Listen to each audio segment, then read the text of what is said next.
ఆయన చెప్పుల వారును కూడా ఇప్పడానికి నాకు యోగ్యత లేదా. క్రీస్తు కంటే అంత తక్కువ వాడిగా, క్రీస్తు ఎంతో గొప్పవాడిగా యోహాను గారు చెప్తున్నాడు. యేసుక్రీస్తు వారేమో స్త్రీలు కన్నవారిలో ఈయన కంటే ఎవడో గొప్పవాడు లేడు అంటారు. మరి ఇప్పుడు ఎట్లా?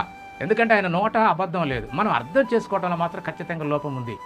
అలాగే ఇక్కడ స్త్రీ అని ఉంది కాబట్టి ఇద్దరు స్త్రీలే కదా.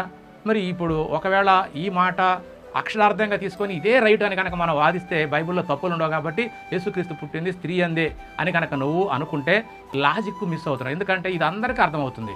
స్త్రీలు కనిన వారిలో గొప్పవాడు పుట్టలేదంటే యేసుక్రీస్తు వారు మరి స్త్రీయే కన్నది కదా. కాబట్టి ఈయన యోహాను కంటే తక్కువ వాడుగా ఆయనే చెప్పుకున్నట్టుగా ఉంది. ఎందుకు? ఈయన కన్నది స్త్రీయే, ఆయన కన్నది స్త్రీయే.